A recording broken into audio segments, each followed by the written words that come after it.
উঠা বসা, মোটরসাইকেল চালানো, মুরব্বীদের সাথে সাক্ষাৎ, দেখা হলেই সাইকেল থেকে নেমে পড়বা, আসসালামু আলাইকুম, দাদা কেমন আছেন? তুমি কলেজে পড়ো, বিশ্ববিদ্যালয়ে পড়ো, মোটরসাইকেলে আসছো, মুরব্বীকে দেখে ব্রেক করিয়া আসসালামু আলাইকুম, দাদা কেমন আছেন? তুমি ওয়ালাইকুম সালাম, তোমার তো চিনলাম না। দাদা আমার আব্বার নাম হলো আব্দুর রহমান মোল্লা। ও তুই আব্দুর রহমানের ছেলে? তো দাদাও এরকম ভদ্র ছিল। দোয়া করি ভাই তুই অনেক বড় হ। কতক্ষণ? আর ওই মুরব্বীর পাশে মোটরসাইকেল চালায় যাওয়ার সময় মাটির রাস্তা ধুলো বালিতে ভরে গেছে, ওখানে যে পিক আপ মারি দিছো, ধুলোতে বুড়োর চোখ মুখ ঘুলাই যাইয়া গড়িয়তি গড়িয়তি খালের মধ্যে চলে গেছে, লুঙ্গিটা রাস্তায় পড়িয়ে রয়েছে। বুড়ো ওই জায়গাতে শুলিয়ে মুলিয়ে যে আল্লাহ এ কোন শয়তানের ভালাই ফেলাইলিয়া, আমার মরার ডেট কি ফেল হয়ে গেছে নাকি? আমি আর কতদিন বেঁচে থাকবো? আল্লাহ কয় ক্যা, দেখলি না কাজটা করলো, এই শয়তানের বাচ্চা, শয়তান গুলো জ্বালায় তো রাস্তায় দিয়ে আটার কায়দা নেই। আল্লাহ কয় তোমার মূর্তি দেরি আছে আরো 10 বছর। তুমি মসজিদে আজান দাও না? জি। ওই মসজিদে আর একটা মুয়াজ্জিন পয়দা হওয়ার আগ পর্যন্ত তোমার হায়াত। তবে ওই যেটা বেয়াদবি করছে ওরে এখনই ফেলাই দিচ্ছি, তুমি উঠে আসো। বুড়ো দুয়ে মুছে সাফ করে উঠে রাস্তায় দিয়ে আইটিয়া একটু আগে যে মোড়ের পর লোকজন জড়সড়, কি খবর? যে এই মাত্র একটা ছেলে মোটরসাইকেল চালায় আইছে, পিছনে পাওয়ার ব্যাংক ছিল একটা। পাওয়ার ব্যাংক বোঝেন? সুন্দরী মাই একটা ল্যাংটা বসানো, না হলো পাওয়ার ব্যাংক। এটা পাওয়ার দিছে, এই জায়গায় জোরে পিক আপ মারছে আর ট্রাকের মধ্যে ঢুকে চলে গেছে। ওই যে মাথাটা খালের মধ্যে, বডিটা রাস্তার পর। মাত্র 3 মিনিট আগে ওই বুড়োর সাথে বেয়াদবি হয়েছে, বুড়ো আল্লাহর কাছে নালিশ করছে, আল্লাহ জায়গায় ফেলাই দিছে। আল্লাহ তুমি এত তাড়াতাড়ি দোয়া কবুল করো। আল্লাহ কয় এইরকম মজলুমরা ছাড়তে যে দেরি, আর সে আজিমে পৌঁছাইতে দেরি নাই। ও যুবক ছোট বড় যারাই আছিস, চোখে আঙ্গুল দিয়ে ধরাই দেই, আমরা টুপি পরি, টুপি নবীর সুন্নাত। টুপি নবীর সুন্নাত, এটা নামাজের সুন্নাত না, এটা মুসলিম পোশাকের ইউনিফর্ম সুন্নাত।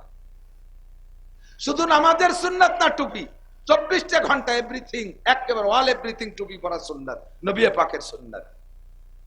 এই সুন্নাতে আমাদের থেকে সরানোর জন্য, ছুটানোর জন্য বহুত চেষ্টা করছে, কিন্তু লাস্ট ফিনিশিং মেডিকেল সায়েন্সের গবেষণায় ধরা পড়ছে না, পোশাকের অন্য জায়গায় হাত দাও, টুপি নামাইও না মাথার থেকে।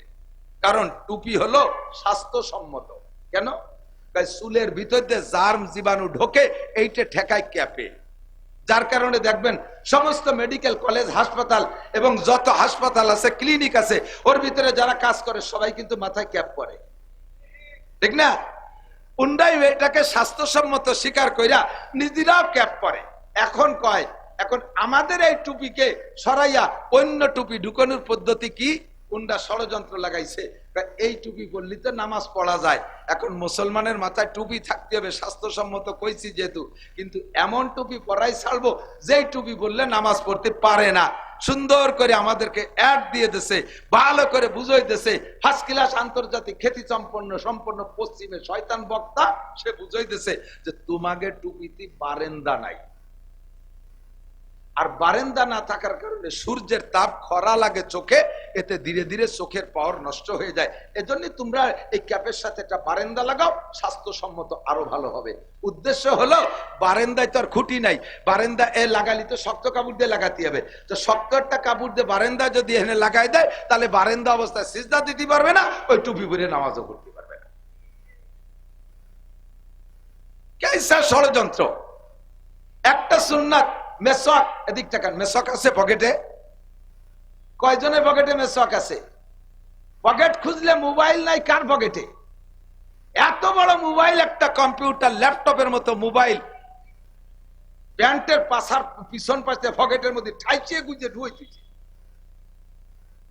এত বড় সিগারেট ব্যানসনের প্যাকেট, তা তোমার পকেটে জায়গা পায়, মোবাইলে জায়গা পায়, তোমার পকেটের ভিতরে গাঁজা জায়গা পায়, ইয়াবা জায়গা পায়, ফেন্সিডিল জায়গা পায়, হিরোইন জায়গা পায়, অনেক কিছু তোমার পকেটে জায়গা পায়। অথচ পকেটে একটা মেসওয়াক রাখতে ডিস্টার্ব হয়, ইংরেজিতে মশলা কা ডিস্টার্ব হয়।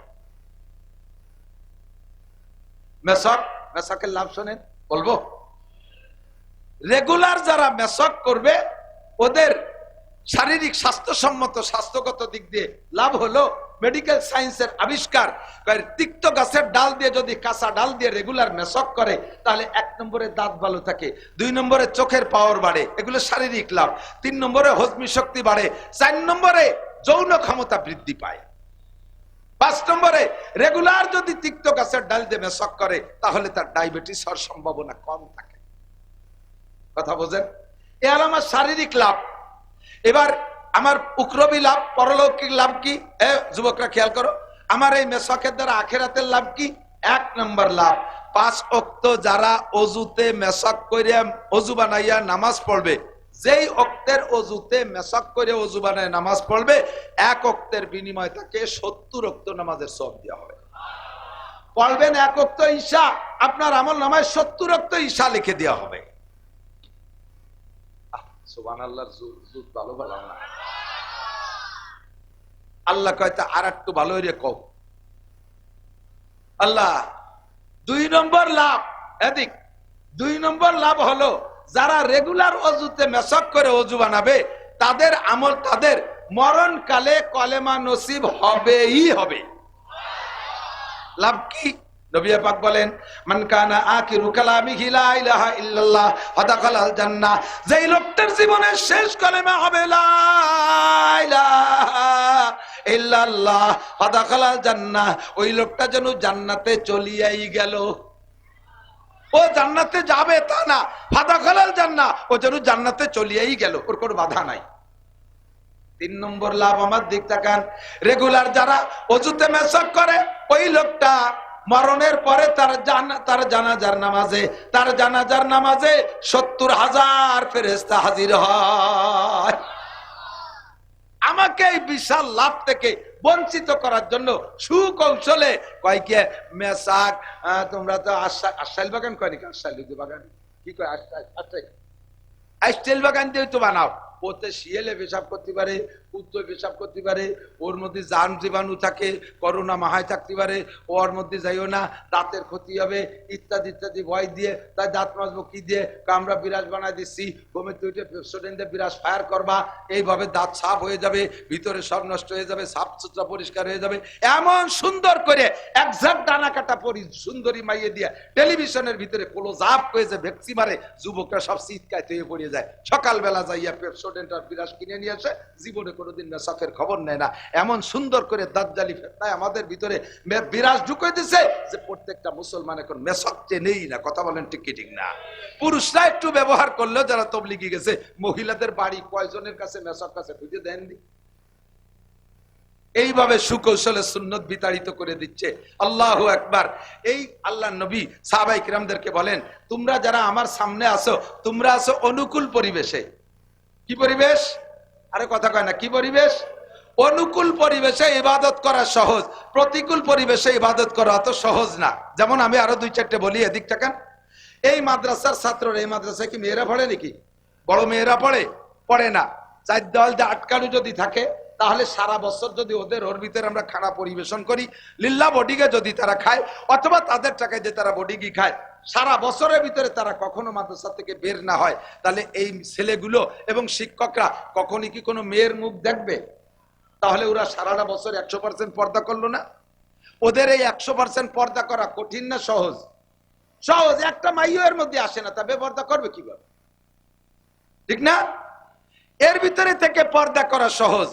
এই একটা হুজুর বা ছাত্র যদি 1 বছর মাদ্রাসায় 4 দেওয়ালের মধ্যে বন্দী থাইকা এরপরে বছরের শেষে ক্রেডিট ঝাড়ে, আমি 1 বছর বেপর্দা করি নাই, আল্লাহ বলবেন থ্যাংক ইউ, তোমাকে ধন্যবাদ, তুমি ভালো কাজ করেছো।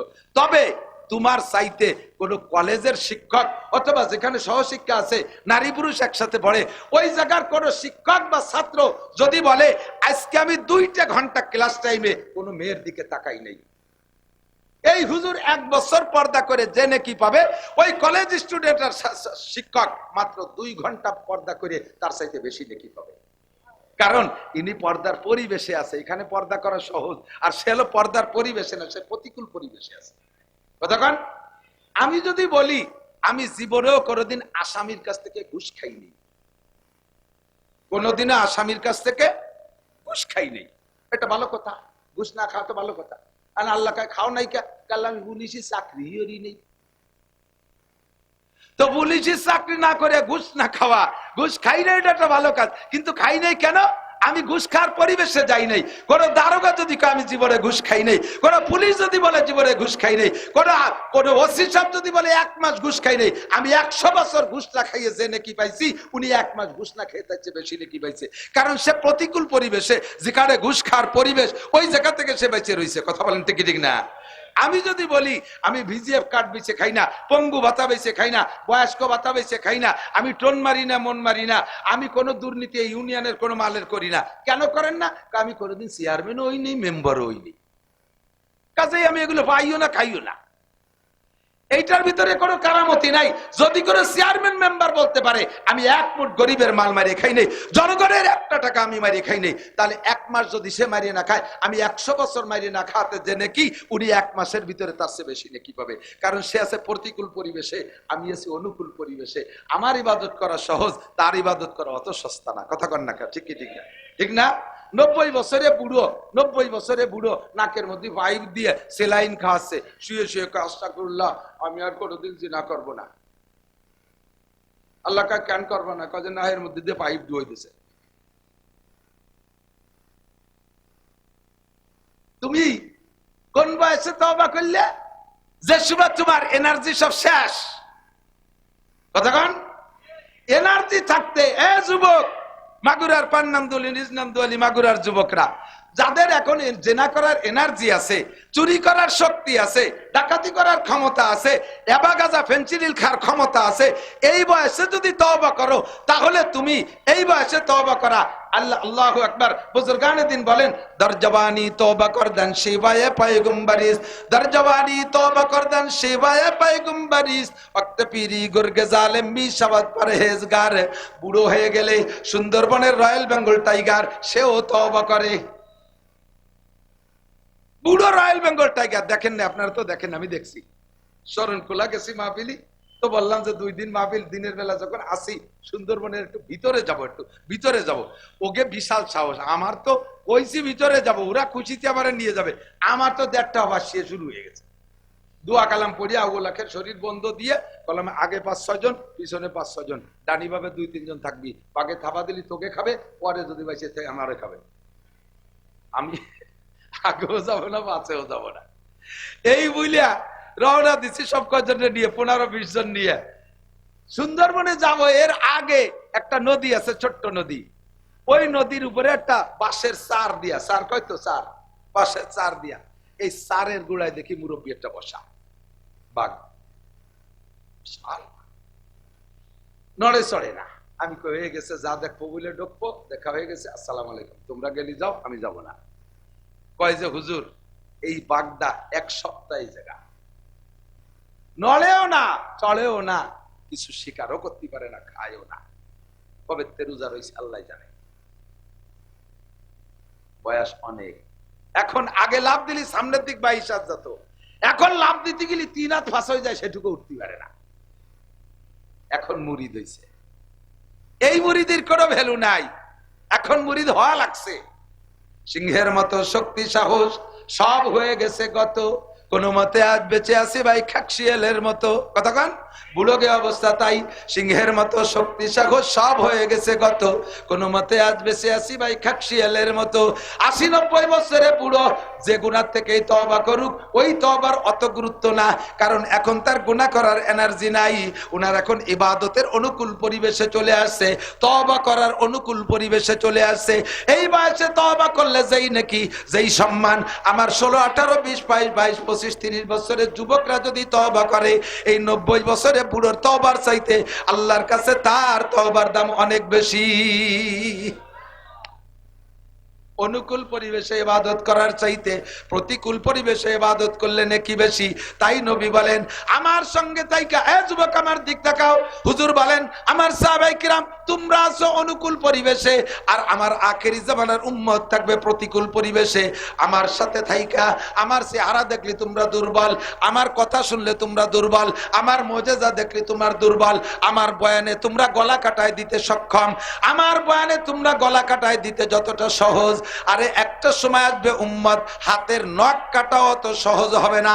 হাতের নখ কাটা সুন্নত, এই সুন্নতটা আমল করাও তার কঠিন হবে। এক শ্রেণীর নারী আর পুরুষ, যুবক যুবতী এই শুয়োরের মতো এরকম লম্বা লম্বা নখ রাখে, দেখছেন না? এই শুয়োরে নখ কাটতে বলিয়েন কি কয়, আল্লাহু আকবার। পুলা পান্ডে এমন ভাবে এমন নোংরা আদর্শে আমরা তৈরি করে ফেলাইছি। সেদিন আমার চোখের সামনে 5 বছরই একটা পুলা, তার মা তারে চুল কাটাইতে আছে, দড়িয়ে বাঁধতেছে, চুল কাটাইতেছে। ও চুল কাটানোর ভিতরে একটু চুল খাটো হয়ে গেছে বেশি, এই যে কান্না শুরু হচ্ছে, ওর মা রেখে আমার চুল লম্বা দিতে হবে। তুই কেন এত খাটো হলি আমার চুল লম্বা না দিলে জায়গাতে যাবো না। শেষে আমরা উপস্থিত সবাই মিলে তার ওই চুলের প্রশংসা করছি। ওর মা ওরে আলাদা করে 500 টাকা দিয়েছে, তারপরে বাড়ি গেছে। এমন আদর্শে তৈরি হয়েছে, চলচ্চিত্রের নায়ক নায়িকাদেরকে দেখে টেলিভিশন, ফেসবুক, ইউটিউবের ভিতরে এই বান্দরে চুল লাগে দেখতে দেখতে ওই চুলের মহব্বত এমন ভাবে ঢুকছে, 5 বছরে পুলাও চুল খাটো করতে চায় না।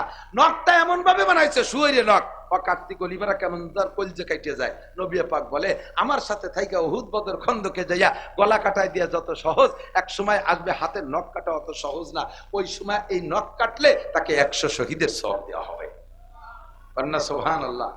নখ কাটলে তাকে 100 শহীদের সওয়াব দান করা হবে। সুবহানাল্লাহ বিহামদি। ও দোস্ত, যে কথা বলতে চাইছি সেটা হলো, আবহাওয়া যদি অনুকূল হইতো চলে যায় জায়গা মতো, আমি যে আয়াত পড়ছি তার সামনে 2-4টে কথা বলবো। আবহাওয়া যদি অনুকূল হইতো, এ মাগুরার থেকে অনেক ফোন গেছে আমার কাছে, হুজুর কি সত্যিই পান্নানদুলি আসবেন? বলে হ্যাঁ, আমার স্বভাব, আমি দাওয়াত রাখলে আল্লাহ আমাকে যতক্ষণ বাঁচায় রাখে, কর্তৃপক্ষ ফেরত না দিলি, প্রাকৃতিক দুর্যোগে মারাত্মক ভাবে না ঠেকাইলে, আর সরকার বাহাদুর যদি নিষেধ না করে, তাহলে আমি যাই। কাজেই ইনশাআল্লাহ এখনো রেডি আছি, আসবো। আপনাদের ওদিক বৃষ্টি কম নামছে, আমাদের ওদিক নামছে ধুমসা নামা। সে বৃষ্টি মুড়ি ছাতি নিয়ে রওনা দিছি ওয়াদা ঠিক রাখার জন্য। আবহাওয়া ভালো হলে এই আগান বাগান সব ভরে যেত মানুষে। একটু সিটে সিটে বৃষ্টি পাইছে, এমনি বলে না, এমনি ছাই, আরো পাইছে দক্ষিণে বাতাস, পড়ছে জম্মের ওড়া। কাজেই এর ভিতরে আমরা প্রতিকূল উপেক্ষা করে আসতে পারছি। আমার বিশ্বাস অনুকূল পরিবেশে থাকলে আজকের মাহফিলে যে পরিমাণ নেকি পাইতাম, আল্লাহ তাআলা তার চেয়ে অনেক বেশি নেকি আমাদেরকে দান করবে। আল্লাহ আমাদের নসিব করে, জোরে বলেন আমিন। ফাঁকে ফাঁকে ভূমিকার ভিতর দিয়ে যে কথাগুলো বলছি, এই কথাগুলোর পর আল্লাহ আমল করার তৌফিক দান করুন, বলেন আমিন। তাহলে মেসকটাকে আমল করা যাবে? কতক্ষণ যাবে? যদি আপনি মেসাকের এগেনস্টে 1 কোটি টাকা দিয়ে বিরাস কিনছেন, যদি পাওয়া যায় আর কি, 1 কোটি টাকা দামের বিরাস পাওয়া যায়, 1 কোটি টাকা দিয়ে বিরাস কিনছেন, লাখখানিক টাকা দিয়ে পেস্ট কিনছেন, আর বিশ্ব সুন্দরী কোন একটা মহিলারে দিয়ে আপনি দাঁত মাজাচ্ছেন, বাদ দিলাম উল্টো দিক, কোন পীর সাবরে দিয়ে আপনি বিরাস দিয়ে দাঁত মাজাইছেন, হুজুর আপনি বড় পীর, আমার দাঁতে একটা ঘষাই দিয়ে দেন, যাতে কিয়ামতে আল্লাহরে প্রতিবারই যে আল্লাহ অমুক পীর সব আমার মুখের মধ্যে হাত দিয়েছে, এই মুখকে কিভাবে জাহান্নামে দিবা। আমার এক দাদা আছে খুব রসিক, উনি কয় ভাডি, আমাকে ওদিক ছোট ভাইরে ভাডি কয়, ঠিক আছে নাকি? কয় ভাডি, আমি কোন হুজুররে কিছু খাওয়াই না, সুযোগ পালি আমি হুজুরকে কাছ থেকে খাই। বুঝেন নি? আমি কোনোদিনও কোনো হুজুররে কিছু খাওয়াই না, সুযোগ পালি হুজুরকে কাছ থেকে খাই। আমি কই আপনি কিভাবে নেকি কামাই করবেন? না না, নেকি হোক আর না হোক, এর মধ্যে আমার একটা ইনকাম আছে। কি ইনকাম? কয় যে হুজুরকে কামাই হালাল, আমি যদি কোনো হুজুরির কাছে কিছু খাতি পারি, তাহলে হালাল তো আমার পেটে ঢুকলো, কিয়ামতে কব যে আল্লাহ এই হুজুরকে হালাল খাবার আমার পেটে, এই পেটে কিভাবে দোজখে দিবা। এই জন্য যে কোনো কৌশলে হুজুরকে কাছ থেকে কিছু খাওয়ার চেষ্টা করি। আর হুজুরকে খাওয়াই না কে? আমার তার মধ্যে সন্দেহ আছে, কোন হুজুরে খাই আরে বিপদে ফেলাবো।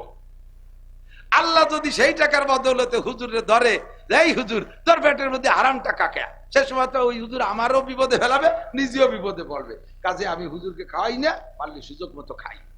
পীর সাহেব রেডি নিয়ে আসেন, হুজুর 1 কোটি টাকার বিরাস, 1 লাখ টাকার পেস্ট, আপনি একটু আমার দাঁতটা মাইজে দেন, আমি কিয়ামতে কব যে হুজুরির হাত আমার মুখে আছে, এই মুখে দোজখে দিতে পারবেন না। তবুও এই 1 কোটি টাকার বিরাস আর 1 লাখ টাকার পেস্টে আর পীর সাহেবের মাজনে আপনাকে একটা নেকিও দান করবে না, একটা নেকিও দেয়া হবে না। গাছের একটা সাধারণ ডাল ভাঙ্গিয়া আপনি একটু সুন্নতি তরিকায় মেসওয়াক করবেন, আল্লাহ পাক আপনাকে 100 শহীদের সওয়াব দান করবেন। যুবক, তোমার পকেটের ভিতরে কত কিছু আছে, যার যার পকেট সেই সেই ইনকোয়ারি করো। আমি খুঁজতে যাচ্ছি না, যার যার পকেটের খবর তার তার জানা আছে। হয়তো খুঁজতে গেলে দুটি আবার বড়ি পাইয়ে গেলাম, লজ্জা পাইয়ে বসতে পারো, আমি আর তা তালাশ করতে যাচ্ছি না। কিন্তু প্রত্যেকের পকেটে এমন কিছু জায়গা পাইলো, একটু টিস্যু মুড়াইয়া পকেটে রাখা যাবে না? তুমি পেশাব করে ঢিলা ব্যবহার করো, যদি না করো তাহলে তোমার অবস্থা কি? আমার দিক তাকান। পেশাব করলে এই আলগা ঢিলা ঢালা অবস্থায় আমরা পেশাব করি, আলগা ঢিলা ঢালা, আমাদের লুঙ্গি বড়, পাজামা বড়, একেবারে মন খুলে দিয়ে বসি, যেখানে যা আছে যাইয়ে সাফ হয়ে যায়। আর পেশাব করতে যদি টাইট হয়ে চিপে চেপে এইরকম থাকে, যে টাইট প্যান্ট পরি টাইট করে থাকে, তাহলে কি সবটুক পেশাব একবারে ক্লিয়ার হয় বলে মনে হয়? যেটুক থাকবে সেটুক তো পড়বেই আটা দেওয়ার পরে। তো বড়ে কোন জায়গা? এক তো ঢিলা ধরো নাই, আরো টাইট প্যান্ট, এই হাঁটা দেওয়ার পরে যে পেশাবটুক পড়ছে সেটুক তো পড়ছে, যে জায়গা পড়ার দরকার সেই জায়গায় পড়ছে। মসজিদের সামনে যুবক আবার গলা জড়াই ধরিয়া খটখটায় কান্দি দিতেছে, গাল ভরা মুখ ভরা পান ছিল, গালের ওই পাশ আমার গলার ওই ধারে মুখ নিয়ে খুঁজিতি, হুজুর আমি আপনার কঠিন ফ্যান। এই কই হাসছে না কানছে আল্লাহ জানে, পরে দেই যে পিছন পাশে স্প্রে হয়ে গেছে পানে। কাজটা হল কি? কয় হুজুর আপনারে জন্মের ভালোবাসি, এই মোহাব্বত করে ভালোবাসা আমার এইভাবে জড়ায়। আমি ভালো যখন বাসি, চল মসজিদে যাই, চল মসজিদে যাই, আজান হয়েছে নামাজ পড়ি। আজ তো দরকার হুজুর প্যান্ট পাক নাই, এই প্যান্ট 7 দিন পরতেছি, 2 না,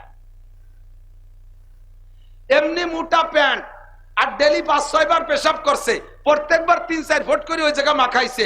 5-7 দিন পর্যন্ত যদি এই পেশাব করা প্যান্ট ওই জায়গা থাকে, তাহলে ওই জায়গাটা নির্দিষ্ট জায়গা, আগাগুলা যাই হোক না কেন, নির্দিষ্ট জায়গা একটা কুত্তো মারা গন্ধ হয়ে গেছে না? কয় যে হুজুর আমারে মসজিদে নিয়েন না, এই সুসো মারা গন্ধে আর কেউ নামাজ পড়তে পারবে না। মুসলমানের সন্তান তোর প্যান্ট কেন নাপাক থাকবে? ইন্নামাল মুশরিকুনা নাজিসুন, মুশরিকরা সর্বাবস্থায় নাপাক। তারা ঢিলা ব্যবহার করে না, কুলুপ ব্যবহার করে না, তারা পানি ব্যবহার করেন না ঠিক মতো, তারা কলেমা পড়ে নাই, তারা শারীরিক ভাবে নাপাক, ইমানের দিক দিয়ে নাপাক, কলমের দিক দিয়ে নাপাক। মুসলমান কলেমার দিক দিয়ে, কলমের দিক দিয়ে পাক থাকবে, অন্তরের ভিতরে শিরিক থাকবে না। লা ইলাহা ইল্লাল্লাহু মুহাম্মাদুর রাসূলুল্লাহ। কথা বলেন ঠিক ঠিক না? এই শিরিক মুক্ত ঈমান। আর বডিটা থাকবে পাক, সর্বক্ষণ তুমি ঢিলা ব্যবহার করবা পেশাব পায়খানায়, তাহলে তোমার শরীরটা পাক থাকবে। এই সুন্নতের উপর আমল করা যাবে তো ইনশাআল্লাহ? আল্লাহ তাআলা তৌফিক দান করুক। 3 নম্বর আর একটা সুন্নতের কথা বলে আমি যে এই কথা আমি জরুরি নাই,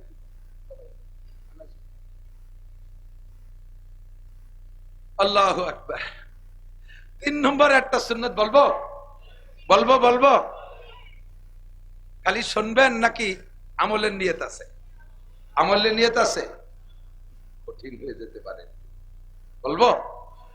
আপনারা বলছেন বলে কিন্তু আমি বলতেছি, নালি কিন্তু বলতাম না। তাই নাকি? আমি তো অবশ্যই বলতাম, ঢেয়ালিও বলবো। দাড়ির সুন্নাত। কিসের সুন্নাত? মুসলিম শিয়ার, এটা মুসলিম শিয়ার। আল্লাহ পাক বলেন, ওয়ামান ইউআযযিম শাআইরাল্লাহি ফাইন্নাহা মিন তাকওয়াল কুলুব। যারা শিয়ারে ইসলামকে সম্মান করে তারা মুত্তাকিন। তারা কি? মুত্তাকিন। মুত্তাকিন হলে লাভ কি? আল্লাহ তাআলা কয়, ইন্নালিল মুত্তাকিনা ইনদা রাব্বিহিম জান্নাতুন নাঈম। তুমি মুত্তাকিন হতে পারো নাকি? দেখো টাইনিটুনিয়া, মুত্তাকিন হতে পারলে বিশাল নিয়ামত ভরপুর জান্নাত তোমাকে দিয়ে দেওয়া হবে, মুত্তাকিন হতে পারলে। তাহলে মুত্তাকিন হওয়ার জন্য শর্ত কি? যারা খেয়াল করেন, শিয়ারে ইসলামকে সম্মান করা। আমার সাথে একটু এইভাবে বাংলায় কন, শিয়ারে ইসলামকে সম্মান করা। শিয়ারে ইসলাম মানে ইসলামের নিদর্শন। ইসলামের নিদর্শন মানে যা দেখলে ইসলামের কথা মনে পড়ে, আল্লাহর কথা মনে পড়ে। যেই দাড়ি দেখলে আল্লাহর কথা মনে পড়ে, ওই দাড়ি বোঝে নাই। এলাকায় মসজিদ দেখলে কি বোঝা যাবে? এই এলাকায় খালি হিন্দু, কি বোঝা যাবে? মুসলমান। মসজিদ দেখলে কার কথা মনে পড়ে? মাদ্রাসা দেখলে কার কথা মনে পড়ে? আল্লাহ আল্লাহ রসুলের কথা মনে পড়ে। কতক্ষণ ঠিক না? জামা জুব্ব পাগড়ি দেখলে কার কথা মনে পড়ে? আল্লাহ আল্লাহ রসুলের কথা মনে পড়ে। কোরআন শরীফ দেখলে কার কথা মনে পড়ে? আল্লাহ আল্লাহ রসুলের কথা মনে পড়ে। সিনেমা হল দেখলে কার কথা মনে পড়ে? আল্লাহ আল্লাহ রসুলের কথা মনে পড়ে। হ্যাঁ, শয়তানের কথা মনে পড়ে, ঠিক না? স্কুল কলেজ ইউনিভার্সিটি দেখলে আল্লাহ আল্লাহ রসুলের কথা মনে পড়ে। কতক্ষণ মনে পড়ে? মন্দির দেখলে কি আল্লাহ আল্লাহ রসুলের কথা মনে পড়ে? যা দেখলে আল্লাহ আল্লাহ রসুলের কথা মনে পড়ে তার নাম হলো শেয়ারে ইসলাম। আর এই শেয়ারে ইসলামকে যারা সম্মান করে, শ্রদ্ধা করে, আমলে আনে, মোহাব্বত করে, তাদেরকে নবী পাক বলেন, আল্লাহ পাক বলেন তারা মুত্তাকিন, আর মুত্তাকিনদের জন্য বিশাল নিয়ামত, ভরপুর জান্নাত। বলেন না সুবহানাল্লাহ। তাহলে শেয়ারে ইসলাম আমার দিক। দাড়ি আর দাড়ি আর মোষ, মুসলমানেরও আছে, হিন্দুকে আছে, আছে না? তো হিন্দু সাধুরা যে দাড়ি রাখে, সেই দাড়ির সাথে কি রাখে? মোষ। দাড়ি দে মোষ দে এমন একটা ফিগার, ওর চা খায় কোন হুটো দিয়েছে ফাঁকও খুঁজে পাওয়া যায় না। কথা কর না কে? আর মুসলমানের দাড়ি কচ্ছু সারে বাবা পুল্লোহা, কচ্ছু সারে বাবা পুল্লোহা, দাড়িরে ছেড়ে দাও, মোসরে কেটে দাও, এমন কাটা কাটো মোসরে হাত্তা ইউরা বিয়াজুল জাল, যাতে চামড়ার সাদা দেখা যায়। আর দাড়িরে কতটুকু রাখবা? ছেড়েই দেবা, ও কাটবাই না কোনোদিন। যদি একান্ত বেশি লম্বা হয়ে যায়, জটমট ধরে তার ভয় থাকে, তাহলে এক মুঠ আন্দাজের এভাবে ধরে এই নিচের টুক কেটে দাও। চাইরে ইমাম, কওমি মাদ্রাসার হুজুর বলেন, আলিয়া মাদ্রাসার হুজুর বলেন, আরে সরমুনায়ের দল বলেন, তবলিগওয়ালা বলেন, জামাত ইসলাম বলেন, যারা আমরা মাযহাব মানি, সবাই মিলে আমরা চারটে মাযহাবকে সহি মানি। 1 নম্বরে হানাফি, 2 নম্বরে শাফি, 3 নম্বরে মালিকি, 4 নম্বরে হাম্বলি। 4 মাযহাব না কথা বলেন? 4ই মাযহাব সহি। 4ই মাযহাব কি? এই 4 মাযহাবের 4ই ইমাম বলেছেন, এক মুঠের আগে যদি কেউ দাড়ি সাইটে কাইটে ফেলে, ওই দাড়ি না, ওই দাড়ি নুস্য দাড়ি। কি দাড়ি? লুস্য দাড়ি। এক মুঠের আগে যদি ইমাম দাড়ি কাইটা সাইটে ফেলে, ওই ইমামের পিছনে নামাজ পড়া মাকরুহে তাহরিমি। আহসানুল ফতোয়া 3য় খণ্ড বাবুল ইমামাত, প্রত্যেকটা ফতোয়ার কিতাবে লেখছে, এক মুঠের আগে যদি ইমাম দাড়ি কাইটে সাইটে খাটো করে রাখে, তাহলে ওই ইমামের পিছনে নামাজ পড়বেন না। আপনার এত সুন্দর নামাজটা কেন নষ্ট করবেন? ইমামের যদি এই দোষ হয়, মুসল্লিরা একটু কাটো করে কাটলি তাকে গুনাহ হবে না? হবে না? মেসি কাটিং দাড়ি, বগলও যাটুক দাড়িও সেটুক, খেজুনি দাড়ি। এই পরিমাণ দাড়িরে যদি সুন্নত মনে করে, ওই লোকটার ঈমান নষ্ট হয়ে যাবে। কারণ কি? সে যা সুন্নত না তার সুন্নত সাব্যস্ত করলে, একে বলা হয় মুনকারে সুন্নাত, একে বলা হয় তাহরিফে সুন্নাত, তাবদিলে সুন্নাত। তাবদিল আর তাহরিফ আর তাগায়ুরে সুন্নাত, সুন্নত পরিবর্তন করে দেওয়া, এটা বেঈমানির লক্ষণ। এটা নবী পাকের হুকুমকে অস্বীকার করা, মানে নবী পাককে অস্বীকার করা। ভালো করে মনে রাখবেন, মসজিদের ইমাম যদি চুল দাড়ি পাইকে সাদা হয়ে গেছে, তাতে যদি কালো কলব লাগায়, কি কলব? কালো কলব লাগায় চুল দাড়িতে, ওই ইমামের পিছনে নামাজ পড়া মাকরুহে তাহরিমি। আহসানুল ফতোয়া বা 3য় খণ্ডের ভিতরে দেখবেন, আল্লাহ বাবুল ইমামতের মধ্যে কি কলম? মেহেদি লাগাইতে পারেন, ডাইরেক্ট মেহেদি, অথবা মেহেদি কালার লাল কলম লাগাইতে পারেন, তাহলে সুন্নত হবে। নবী পাকের 19টা চুল দাড়িতে 19টে পাক ছিল, এই 19টে যখন মেহেদি লাগাইতেন, সাদা মাথায় তো লাগাইলে কালোটাই তো টের পাওয়া যায় না, সাদাটা যখন লাল হইতো, তখন সাহাবায়ে কেরাম বলতেন যে এই কালো দাড়ির ভিতরে লাল দাড়ি কটা এমন দেখা যাইতো, একটা একটা করে গুনিয়ে ফেলানো যাইতো। আর হুজুর বলতেন, ইহুদ নাসারাদের সাথে তোমরা বিরোধিতা করো, কি দিয়ে? চুল দাড়ির ভিতরে লাল মেহেদি লাগাইয়া তাদের সাথে বিরোধিতা করো। তাহলে মেহেদি লাগানো সুন্নাত। পুরুষরা চুল দাড়িতে লাগাবে, তবে হাতে পায়ে লাগাইতে পারবে না। নকে যদি ইমাম সাহেব, নকে হাতে পায়ের নকে যদি ইমাম সাহেব মেহেদি লাগাইয়া নামাজ পড়াইতে ইমামতি করে, তার ইমামতি করা মাকরুহে তাহরিমি। মুসল্লিরা পুরুষরা হাতে পায়ে লাগাইলে মাকরুহে তাহরিমি, তবে মহিলারা হাতে এবং পায়ে মেহেদি লাগানো সুন্নাত। হুজুর বলছেন লাগাইতে। এক মহিলা কয়, হুজুর যেই মেহেদি আল্লাহ নবী দাড়িতে লাগাইছে, মাথায় লাগাইছে, সেই মেহেদি আপনি পায়ে লাগাতে বললেন, বাম হাতে লাগাতে বললেন, এটা মনে আপনার ভালো করে তাহকিক নাই, আপনি দেখে এসেন। আমার ফোন দেয়, মশলা শুনতে মাঝে মাঝে ফোন দেয় বিটিরা। তা আমি বললাম, নবী পাক বলছে যে হাতে পায়ে লাগাতেই পারবা, কয়েছে না আপনার জানা নাই, হতে নবী বলতেই পারে না। যেই মেহেদি হুজুর চুল দাড়িতে লাগাইছে, সেই মেহেদি আমি বাম হাতে লাগাবো, এরপরে পানি খরচ করবো, যাবে কোথায়? এই হাতটা গেল কোথায়? মেহেদি গেল কোথায়?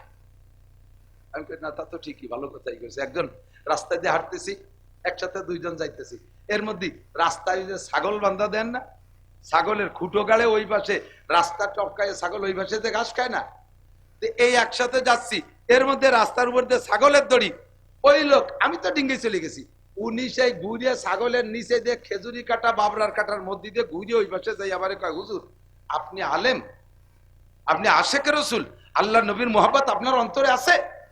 কি কি ক্ষতি হচ্ছে কি? কয় যে আল্লাহর নবী যে ছাগলের দড়ি ঘাড়ে করে ঘুরছে সেই দড়ি আপনি ডিঙ্গেলেন। আমি তো ধরা খেয়ে গেছি, তোর এত মোহাব্বত, তাই নবীর দাড়ি কয়টা কাটছিস কে? এই দাড়ি কাটছিস কে? ধরা পড়ি গেছে না? শেষে কয় আহা বোঝেন না হুজুর, যেই দাড়ি আল্লাহর নবীর মুখে রাখছে ওই দাড়ি আমার মুখে শোভা পায়? আল্লাহর নবীর মুখে দাড়ি তোর মুখে শোভা পায় না, তাহলে তোর মুখে জুতোর বাড়ি শোভা পায়। কথা বল না কে? শয়তানি হতে জায়গা পাও না। বললাম নবী পাক মাথায় আর দাড়িতে মেহেদি লাগাইছে, এই মেহেদি আপনি মহিলা হাতে পায়ে লাগাবেন না। কেন লাগাবেন না? নবী তো অর্ডার করছে। আপনি যদি ওই মোহাব্বতে না লাগান তাহলে আসেন এবার আমার নবী মাথায় আর দাড়িতে, চুলে এবং দাড়িতে খুব তেল লাগাইতেন, খুব তেল লাগাইতেন, মাথায় লাগাইতেন, দাড়িতেও লাগাইতেন। সেই তেল কি আমরা শুধু মাথায় আর দাড়িতে লাগাই না আরো মেলা জায়গা লাগাই? যতদূর হাতে নাগল পাই সেদূর লাগাই না? তা সে সময় কও না কেন? কয় যে হুজুর না, তা তো ঠিকই কইছে। তাহলে ঠিক তোমরা ফয়সালা দাতা তোমরা না, কুরআন হাদিস দেখা গুছাই গাছাই প্লেটে করে এনে দিয়ে গেলাম, এটার পর আমল করো। যেটা সুন্নাত সেটাকে সুন্নতের জায়গায় আমল করবা, বেশি বুদ্ধি খাটাতে যাওয়ার দরকার নাই। কথা কোন ঠিক না? আমাদেরকে সৃষ্টি করেছেন কে? আমরা সৃষ্টি জগতের সবচাইতে সেরা, ঠিক না? মানুষ সবচেয়ে, যুবক আমার দিকটা কাও, হিন্দু বলেন, বুদ্ধ বলেন, খ্রিস্টান বলেন, মুসলমান বলেন, হাস্তিক বলেন, নাস্তিক বলেন, মুরতাদ বলেন, বেঈমান বলেন, কাফের বলেন, মুশরিক বলেন, ইহুদি বলেন, নাসারা বলেন, যাই বলেন, যত জাতি বলেন, যার নাম মানুষ সে সূর্যের চাইতেও দামি, চন্দ্রের চাইতেও দামি, আসমানের চাইতেও দামি, জমিনের চাইতেও দামি, সারা দুনিয়া সবকিছুর চাইতে সে দামি। এবার তার এই দামটাকে ধরে রাখার জন্য সামান্য একটু মেহনত করতে, যদি এই মেহনত করে তাহলে সে কাবা ঘরের চাইতেও দামি। আর যদি এইটুক না করে, আল্লাহ পাক বলেন সুম্মা রাদাদনাহু আসফালা সাফিলিন, তুমি সবচাইতে নিকৃষ্ট, উলাইকা কাল আনআমি বাল হুম আদাল্লু, এগুলো চতুষ্পদ জন্তুর চাইতেও খারাপ। আল্লাহু আকবার। তো দোস্ত, আমরা একটু শুকর আদায় করি। সমস্ত সৃষ্টির ভিতরে আল্লাহ তাআলা আমাদেরকে সর্বশ্রেষ্ঠ করে বানাইছে, বলি না আলহামদুলিল্লাহ। আরো শুকর আদায় করতে পারবেন। হাতি যত বড় হোক আল্লাহ হাদ্দে বানাই নেই, হরিণ যত সুন্দর দেখা যাক আল্লাহ হাদ্দে বানাই নেই, ময়ূর এত সুন্দর দেখায় আল্লাহ তারে হাদ্দে বানাই নেই, অত্যন্ত সুদর্শন পাখি দেখা যায় মাঝে মাঝে, এ পাখির একটাও আল্লাহ হাদ্দে বানাই নেই, এমনকি জিনকে আল্লাহ হাদ্দে বানাই নেই, এমনকি ফেরেশতাদেরকে আল্লাহ হাদ্দে বানাই নেই, আল্লাহ তাআলা চাঁদটাও হাদ্দে বানাই নেই, সূর্যটাও হাদ্দে বানাই নেই, আল্লাহ আসমানটা হাদ্দে বানাই নেই, জমিনটা হাদ্দে বানাই নেই, আল্লাহর কাবা ঘর আল্লাহ নিজ হাদ্দে বানাই নেই, বাইতুল মুকাদ্দাস আল্লাহ নিজ হাদ্দে বানাই নেই, এগুলো সব বানাইছে ফেরেশতা দিয়ে। শুধুমাত্র 5টা জিনিস হাতে বানাইছে, তার মধ্যে আল্লাহ তাআলা মানুষকে বানাইছে নিজ হাত দিয়ে। তাহলে মানুষ অবশ্যই, ঠিক না? আল্লাহ পাক রব্বুল আলামিন এই দামি মানুষটারে বানাইলেন কি দিয়ে? বানাইছে কি? হ্যাঁ যুবক, মাগুরার যুবক আমার দিকটা কও, এই দামি মানুষটারে আল্লাহ হীরা কাঞ্চন দিয়ে বানাতো,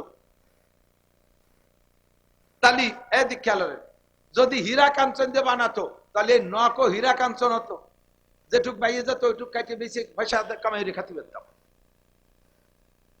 যে মানুষটার আল্লাহ সোনা দিয়ে বানাতো, দামি, ঠিক আছে, দামি পদার্থ দিয়ে বানাতো, এই মানুষটা আল্লাহ রূপ দিয়ে বানাইতো, মণিমুক্তা দিয়ে বানাইতো, তা দিয়ে না বানাইয়া আল্লাহ তাআলা মানুষকে বানাইছে কি দিয়া? মানুষকে কবরে দাফন করার সময় আপনি বলে আসেন রেগুলার, মিনহা খলাকনাকুম, কথা কার? আমরা তো নাকেল নকল করি, কথা তো আল্লাহর।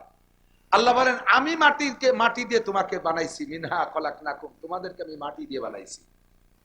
প্রত্যেক দিন এই কবরে কত মানুষ দাফন করলেন, এই দোয়াটা আপনি পড়েন। ওই দোয়াটা তো মাইয়েতরে শুনানোর দরকার না, নবী পড়তে বলছেন তাই পড়ি, বাকি ওই সময় পড়ে নিজেকে নিজে ওয়াজ করি, নিজেকে নিজে ওয়াজ করি। আরে আজকে যারা মাটির মধ্যে দাফন করতেছি আমিও তো তার মতো একজন মানুষ, তারও যেমন মাটি দিয়ে বানানো হয়েছে, আমাকেও কি দিয়ে বানাইছে? মিনহা খলাকনাকুম, তোমারে মাটি দিয়ে বানাইছি, তোমারে সোনা দিয়ে বানাই নেই, এদিক তোমারে হীরা কাঞ্চন দিয়ে বানাই নেই, মাটি দিয়ে বানাইছি। কেন? মাটির ভিতরে 2টা গুণ আছে, যে 2টা গুণ আমার খুব ভালো লাগে। একটা গুণ হলো মাটি ভদ্র, মাটি সভ্য, মাটি ধৈর্যশীল, মাটি আমানতদার, মাটি ভদ্র, মাটি ধৈর্যশীল, মাটি সভ্য, আর একটা হলো মাটি আমানতদার। সভ্যতা ভদ্র, যুবক আমার দিক, কথা কয় না, নড়াচড়া রে। সভ্যতা, ভদ্রতা, নম্রতা আল্লাহ তাআলা পছন্দ করে। আর মাটির মধ্যে তাই আছে। এই মাটির উপরে 50 তলা 100 তলা দালান বানান, মাটিতে কোনোদিন কয় না মিয়া তুমি তো 2 মণ বতি পারো না, আমার গাড়ি এত বড় উঠে দাও কে, কইছে কোনোদিন? মাটিরে কাইটা বিরাট পুকুর বানাইয়া 50 বছর পানি খাইছি, এরপরে ড্রেজার দিয়ে ভরে সেনে 50 তলা দালান উঠে দিছি, কোনোদিনও মাটিতে কলো না মিয়া এইরকম যা খুশি তাই করো, 50 বছর কাটিয়া করে এত বড় বই বানাই বিল্লিয়া, এরপরে আবার এত বড় বিল্ডিং উঠে দাও, তুমি কয় মন বতি করো, তোমার গায়ে কয়টা কোপ সহ্য হয়, কোনোদিন কইছে? মাঠে হাল চাষ করি লাঙ্গল দিয়ে চৈশে জমিন দিয়ে চৌচির করে ফেলাই, কোনোদিন মাটিতে কলো না মিয়া তোমার গায়ে তো একটু নখের আসর হয় না, আমারই ভাবে ভালো কে, কইছে কোনোদিন? এই সব ধৈর্য মাটির মধ্যে। মাটি কোনোদিন কয় না আর কতকাল তোর পাত তলে থাকবো, আমি একটু মাথায় উঠবো, কইছে কোনোদিন? সে পায়ের নিচেই থাকে, কঠিন ধৈর্যশীল। 2 নম্বরে আমানতদার। মাটিরে একটা ধান দেই, সেই ধানের থেকে একটা গাছ দেয় মাটি, সেই মাটিতে আবার 7টা গাছ দেয়, 7টা গাছের মাথায় 7টা শীষ হয়, ফিকুল্লি সুম্বুলাতিন মিয়াতু হাব্বা, প্রত্যেক শীষের মাথায় 100 করে ধান হয়। একটা ধান মাটিরে দিলে মাটি আমারে 700 ধান দেয়। একটা আমের বীজ মাটিরে দিলে 50 বছর 100 বছর আমারে হাজার হাজার আম দেয়। একটা কাঁঠালের বীজ মাটিরে দিলে মাটি আমারে 100 বছর পর্যন্ত হাজার হাজার কাঁঠাল দেয়। একটা নারকেলের বীজ মাটিরে দিলে মাটি আমারে 50 বছর পর্যন্ত কত নারকেল দেয়, কতক্ষণ ঠিক কি ঠিক না? এই মাটির ভিতরে আমানতদারি আছে, আর এই মাটির মধ্যে ধৈর্য আসে। এই জন্য আমি মানুষ, এই 2টি গুণ আমার খুব ভালো লাগে। এরা অহংকার করে না, মাটিতে অহংকার করে না, তাকাব্বুরি করে না, ফখর করে না, বেয়াদবি করে না, এই 2টি জিনিস আমার ভালো লাগে। এই জন্য মানুষ তোমাদেরকে মাটি দিয়ে বানাইছি, সোনাই দিয়ে বানালি, সোনার মধ্যে অহংকার আছে, রূপর মধ্যে অহংকার আছে, কথা কয় না কেন?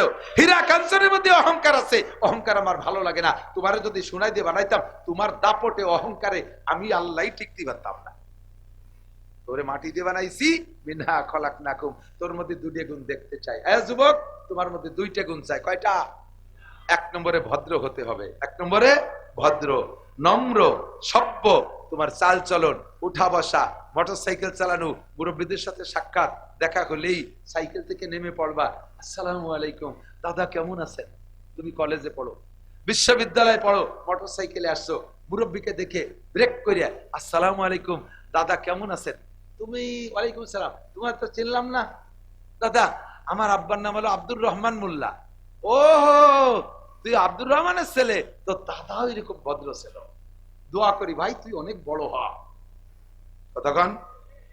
আর ওই মুরব্বীর পাশে মোটরসাইকেল চালায় যাওয়ার সময় মাটির রাস্তা ধুলো বালিতে ভরে গেছে, ওখানে যে পিক আপ মারি দিছো, ধুলোতে বুড়োর চোখ মুখ গুলাই যাইয়া গড়িয়তি গড়িয়তি খালের মধ্যে চলে গেছে, লুঙ্গিটা রাস্তায় পড়ে রয়েছে।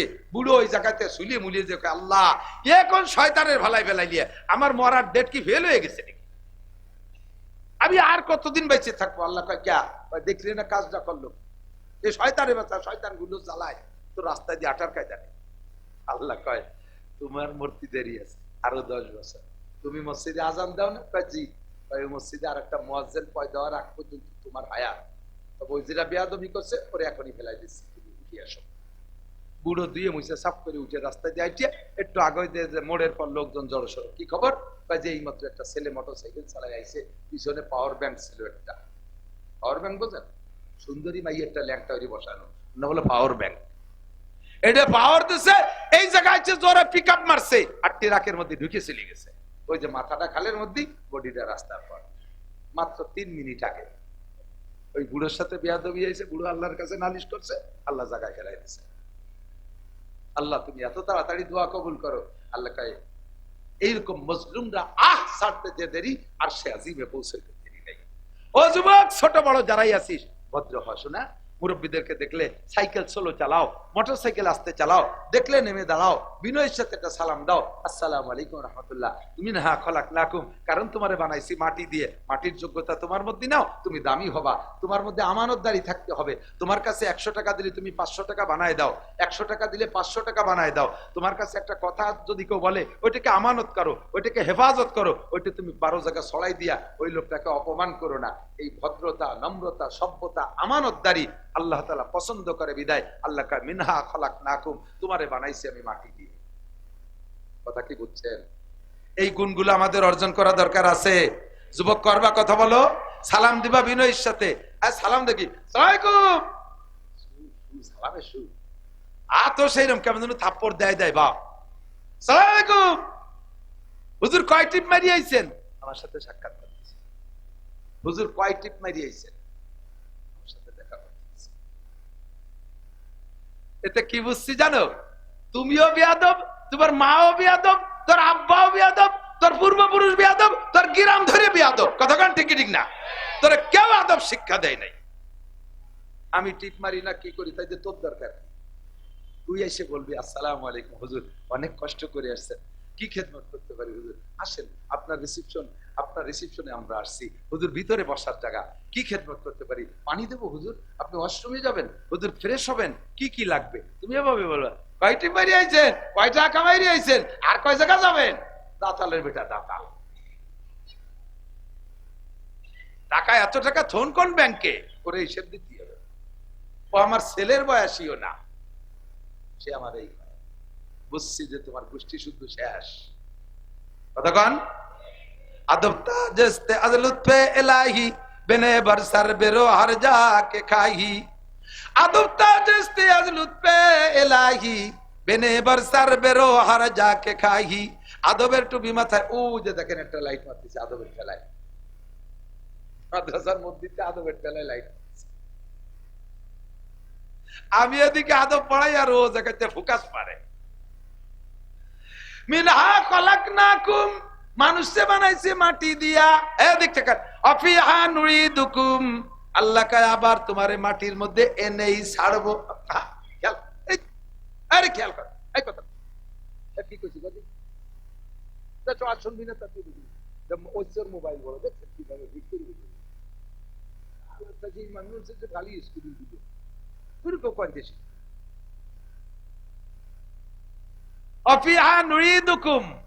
এই উলামায়ে কেরামের কাছে শুনে দেখেন, আল্লাহ বলেন নাই বানাইছি আমি মাটি দিয়ে, পরে অফিহা তাউদুন, তোমরা আবার একটু আইসো মাটির মধ্যে, আবার একটু আইসো, এ বলে নাই। যদি কয় যে আইসো তাহলে কি কেউ যাব?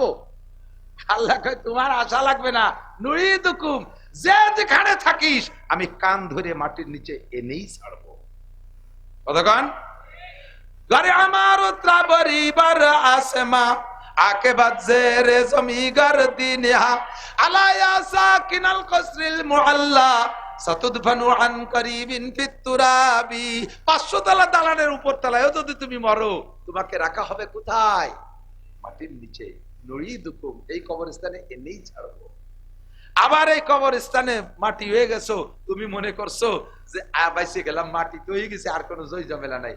আল্লাহ কয় অমিনহা নুখরিজুকুম তারাতান উখরা। ওদিনও আল্লাহ বলবে না অমিনহা তাখরুজুন, তোমরা একটু বের হয়ে আসো। এ কায় কে কোন জায়গা মরছো, আগানে বাগানে মাগুরা ফাগুরা দিয়ে, আমি তো সব জায়গা মনে নাই আমার, কিরা কোন জায়গা মরে মাটির তলে গেছে, একটু উঠিয়ে আসো না, একটু উঠিয়ে আয়, আমি বিচার করবো, একটু উঠিয়ে আয়। এগুলি কেউ যা কাম করে মরছি, উঠলি খবর আছে, কাজেই উঠা যাবে না। আল্লাহ কয় ও আমি বলবোই না, বলবোই রে যে বেরোয় আসো। আমি কয় নুখরিজুকুম, বের করেই ছাড়বো, বের করেই ছাড়বো। শ্মশানে পুড়াইয়া ছাই বানাই দিছিস, ওর মূলটা আমার হাতে আছে। আরে কোন কবরস্থানে বাঘে খাইছে, সাপে খাইছে, কুমিরি খাইছে, মাটির পানির তলে ডুবে চলে গেছিস, সবগুলো আমার কাছে হিসাব আছে। নুখরিজুকুম তারাতান উখরা, আবার এই মাটি থেকে বের করেই ছাড়বো। কতক্ষণ আল্লাহ তাআলার এই ক্ষমতা আছে না নাই? ও দোস্ত, এই কবরস্থানে কত মানুষ মাটি দিলেন, আর এই দোয়াটা পড়লেন, এই দোয়াটার তর্জমা আপনি খেয়াল করেন নাই। তর্জমা কিন্তু আজকে বলছি। তাহলে আমাকে মাটির থেকে আল্লাহ বানাইছে, দাবি আল্লাহর যা, সেটা আমি আল্লাহকে দেব। আবার মাটির মধ্যে আমাকে নিয়ে ছাড়বে, মাটির মধ্যে যাইতে হলে আমাকে রেডি হয়ে যেতে হবে। প্রথম ঘাটি, প্রথম রিমান্ড ঘর আমার জন্য কবরস্থান। ওই জায়গা আমাকে যদি অ্যারেস্ট করে ফেলে, তাহলে কিন্তু আর বাঁচার কায়দা নেই। ও জায়গা বাঁচার উপায় একমাত্র 5 ওয়াক্ত নামাজ। 5 ওয়াক্ত নামাজটা ঠিক করে কবরে যান। আবার কিয়ামতের ময়দানে উঠতেই হবে, আল্লাহ উঠেই ছাড়বে। উঠাইয়া 4টি প্রশ্ন করা হবে, মিন আন উমরিহি ফিমা আপনা, আন শাবাবি ফিমা আবলা। এ যুবক যুবতী, যৌবনকালটা ফেসবুক আর ইউটিউবের পিছনে রাত 2টা 3টে পর্যন্ত এভাবে নষ্ট করছে। শিক্ষা সফরে আকাম কুকাম করিয়ে কলেজের পিছনে দাঁড়ায় দাঁড়ায় ফাউ গল্প দিয়ে সময় নষ্ট করছিস। সময়টা কোথায় কাজে লাগাইছিস একটু কইয়ে যা। আর 3 নম্বরে আল মালিহি, মাল কোত্থেকে কামাই করছো, কোথায় খরচ করছো বলে যাও। 4 নম্বরে মাযা আমিলা বিমা আলিমা, মাওলানা নাসির সাহেব সহ উলামায়ে কিরামের কাছ থেকে বহুত কথা জীবনে শুনেছো, শিখেছো, এই কথাগুলোর পর আমল করছো, কট্টু করছো হয়ে যাও। আল্লাহ তাআলা আমাদের সকলকে সঠিকভাবে জবাব দিয়ে, বরঞ্চ যেন জবাবের সম্মুখীন হতে না হয়, বিনা হিসাবে পার হতে পারি, বলেন আমিন। বিনা হিসাবে পার হতে পারি, বলেন আমিন। পরবর্তী যারা আসবে তাদের থেকে বয়ান শুনবেন। জামাতের সাথে আজকের নামাজটা পড়া যাবে না ইনশাআল্লাহ? আজকের ঈশা জামাতে পড়া যাবে তো? আজকে ঈশা জামাতে পড়া যাবে। একজন বিনা বেনামাজি আজকে এখানে থাকবো না, কমপক্ষে আজকের ঈশাটা জামাতের সাথে পড়বো। সুবহানাল্লাহি বিহামদিহি, সুবহানাল্লাহিল আযীম, সুবহানাকাল্লাহুম্মা বিহামদিকা, আশহাদু আল্লা ইলাহা ইল্লা আনতা, আস্তাগফিরুকা ওয়া আতুবু ইলাইক। আসসালামু আলাইকুম।